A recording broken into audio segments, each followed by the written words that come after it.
सिंध के मुख्तलिफ जिलन में 6 ॾींहनि खां जारी बरसात सवे वसंदियूं ॿोड़े छॾियूं। हज़ारे खानदान बेघर, लखे एकड़नि ते बीठल फसल तबाह थी विया। ठट्टो, सजावल, बदीन ऐं मीरपुर ख़ास ज़िलनि में सभ खां वधीक तबाही। गोलाड़ची, जाती, चुअड़ जमाली, घोड़ाबारी ऐं केटी बंदर समेत सामूंडी पट्टीअ में सूरत इंतहाई ख़राब। तूफ़ानी बरसातुनि दौरान ठट्टो, सजावल, बदीन ऐं टंडो मोहम्मद खान ज़िलनि में बेघर थियल मुतासिर बेयारो मददगार।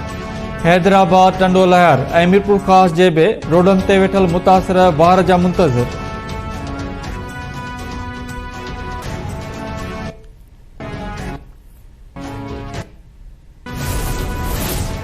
अरबी समुंड में मौजूद तूफ़ान इसना सिंध खां परे थी वियो।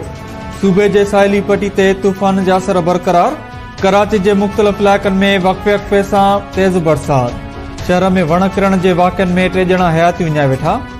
मौसमियात खाते ईंदड़ कुझु ॾींहनि में सिंध में हिकु वधीक ताक़तवर बरसाती सिस्टम दाख़िल थियण जी अॻकथी बि करे छॾी। मौसमियात खाते कराची में 5 ॾींहनि खां हलंदड़ बरसात जा अंगखर जारी कंदे चयो आहे त 27 अगस्त खां 31 अगस्त ताईं सभ खां वधीक सरजानी में 226 मिलीमीटर बरसात पई। गुलशन हदीद में 175, कायदाबाद में 161, नाज़िबाबाद में 122, क्यामाड़ी में 105, कोरंगी ऐं नॉर्थ कराची में 100 मिलीमीटर बरसात पई आहे।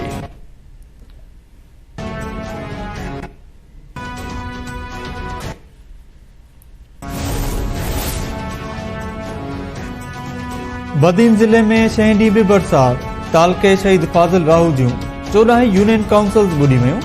सिम नाला बि उथली पिया। हज़ारे घर ड्रही पट। 1200 ॻोठनि जा रहवासी बरसाती पाणी में फाथल।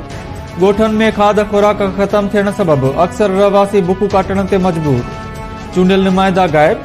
ज़िले इंतिज़ामिया बि ॻोठनि में फाथल माण्हुनि खे रेस्क्यू करण बदिरां निंधण को छॾे ॾिनो। राहू की तराई, कड़ियूं गंवर, खोरवा, अहमद राजू, मोहम्मद शाह गिरोड़ी, दुबी, खानाणी, जत, घड़ो ऐं ॿियनि यूसीस जा 1200 ॻोठ ॿुॾल। ॻोठ मोहम्मद अली मिंदरो, अकरी, खानाणी, जत, हुसैन छाणी, बिजारी, शरीफ, बादल, चांडियो ऐं ॿियनि ॻोठनि में घर ढही पट पइजी विया। रोड ऐं रस्ता पाणी हेठि हुजण करे ॻोठनि जो शहरनि सां ज़मीनी राब्तो ख़तम। ज़िले इंतिज़ामिया ॻोठनि में फाथल हज़ारे माण्हुनि खे 6 ॾींहं गुज़रण बावजूद रेस्क्यू करे रिलीफ कैंपनि में मुंतक़िल करे न सघी।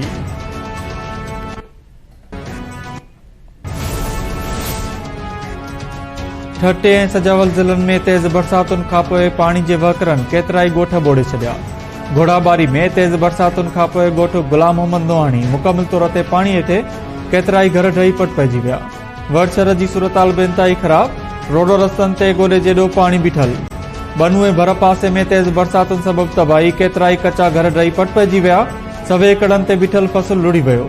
मीरपुर बठोर जे मुख़्तलिफ़ इलाइक़नि ऐं सरकारी आफ़ीसुनि मां बि बरसाती पाणी निकाल न थियो।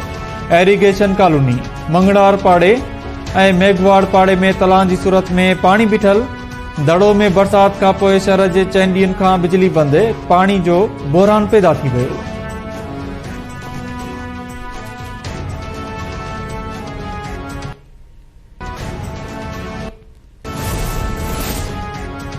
मीरपुर ख़ास ऐं भर पासे वारनि इलाइक़नि मां बरसाती पाणी निकाल न थी सघियो।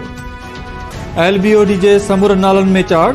जुॾो वेझो पुराणे ढोरे जी सतह वधण सबबि ॿोॾि जहिड़ी सूरताल। UC मीर खुदाबख्श जूं 6 दहियूं मुकमिल तौर ते ॿुॾी वियूं। DC पारां ज़िले में 351 घर मुकमिल तौर ते तबाह ऐं 843 मुतासिर थियण जी तस्दीक। फसल बि ॿुॾी विया।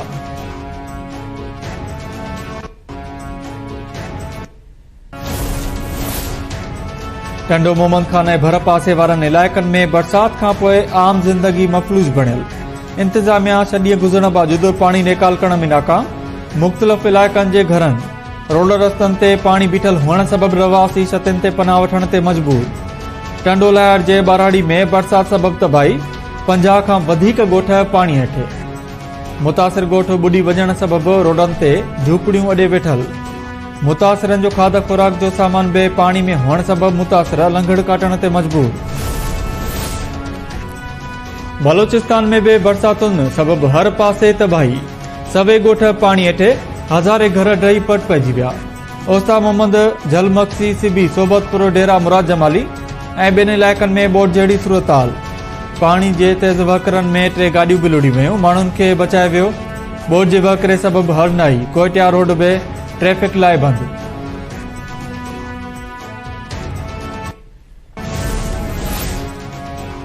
बलोचिस्तान में तबाही मचाईंदड़ बरसाती पानी सिंध में दाख़िल थियण जो सिलसिलो जारी। कलात, खुशदार ऐं जलमक्सी ज़िलनि जो 50,000 क्यूसेक पानी मोल नदी नई हथियारी ऐं साई ज़रिए चुखी ऐं रबी पुल वटां सिंध में दाख़िल थी चुको। वॾे वज़ीर मुराद अली शाह पारां बलोचिस्तान खां ईंदड़ पाणी खे मंछर ताईं रस्तो ॾियण लाइ MNV ड्रेन जा गारा बंदि करण जो हुकुम। मंछर ॾांहुं ईंदड़ पाणी खे रस्तो ॾियण लाइ हेपी बंद जे अंदरां फरीदाबाद शहर ताईं ठाहियल रस्ते खे 2 हंधनि तां 50-50 फुटनि जा कट लॻाया विया।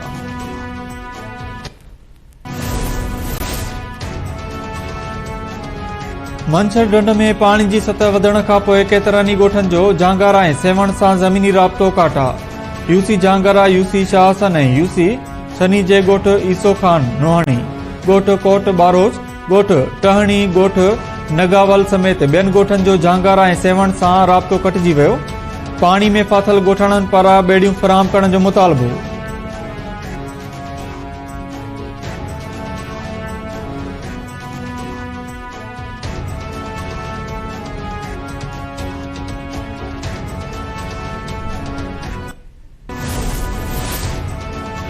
बिजली जा महांगा बिल अवाम लाइ बर्दाश्त जोॻा न आहिनि। मुल्क जूं समूरियूं सियासी पार्टियूं, हुकूमतूं ऐं इदारा गॾिजी अवाम खे रिलीफ ॾियण बाबति फ़ैसिला कनि।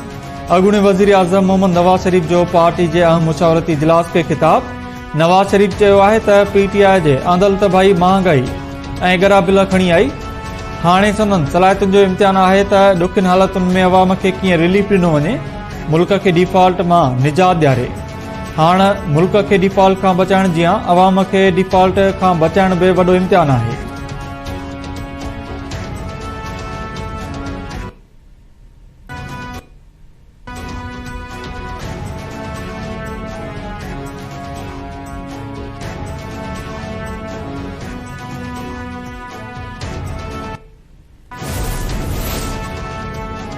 PTI वारा इनारो घुरी रहिया आहिनि, जेको खेनि न मिलंदो।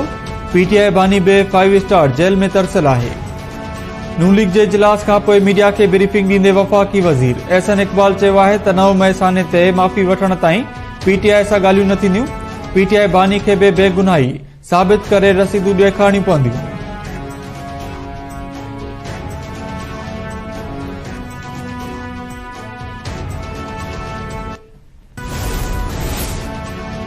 महाशिमार डॉक्टर कैसर बंगाली 3 हुकूमती कमेटीज़ तां इस्तीफ़ा ॾेई छॾी। कैसर बंगाली किफ़ायत शाइरी, राइट साइजिंग ऐं हुकूमती ख़र्च वारी कमेटी जो मेंबर हो। कैसर बंगाली जो चवणु आहे त हुकूमती ख़र्च घटाइण लाइ 50 सरकारी खाता ऐं इदारा बंदि करण जी तजवीज़ ॾिनी। वज़ारतुनि ऐं इदारनि मां वॾनि ऑफिसरनि खे नेकाली ॾियण सां 30 अरब रुपया बचंदा।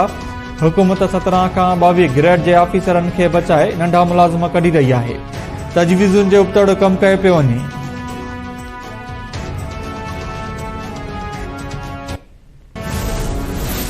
पेट्रोलियम शयुनि जे अघनि में अॼु राति खां मामूली लात जो इम्कान।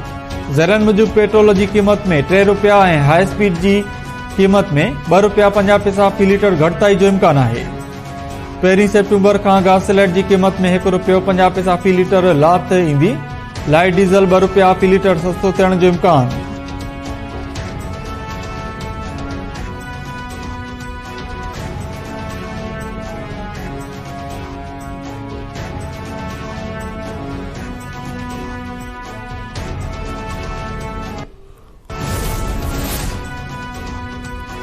कराची में कारसाज़ हादसे जी औरत जवाबदार। नताशा जे नशे में हुजण जी तस्दीक।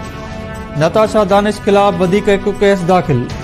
नताशा दानिश ख़िलाफ़ मंशा जे इस्तेमाल जो बि केस दाख़िल कयो वियो। नताशा दानिश ख़िलाफ़ सरकारी फ़रियाद ते बहादुराबाद थाणे ते केस दाख़िल।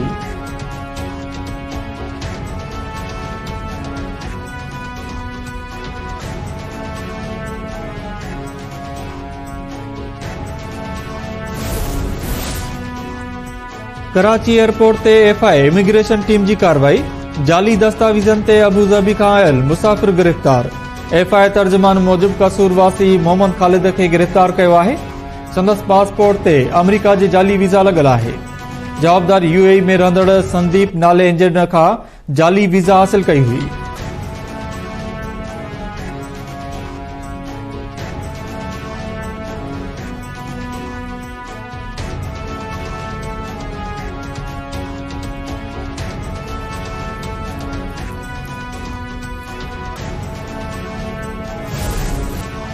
मदीना मुनव्वरा में तूफ़ानी बरसातुनि खां पोइ ॿोॾि जहिड़ी सूरताल। जबल अहद ऐं ॿियनि हंधनि तां ईंदड़ बरसाती पाणी में केतिरियूं गाॾियूं लुड़ी वयूं।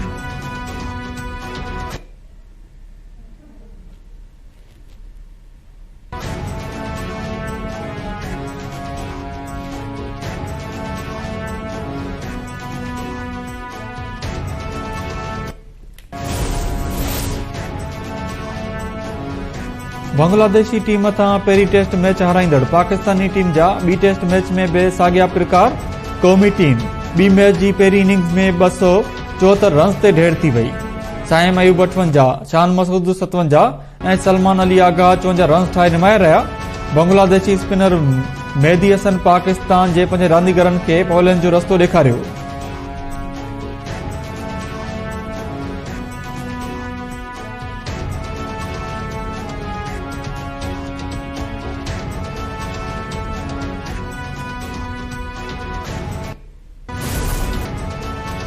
ऐं हॉलीवुड जी ख़ौफ़ ऐं दहशत ते ॿधल फिल्म ड्रैकुला जो पहिरियों टीज़र जारी।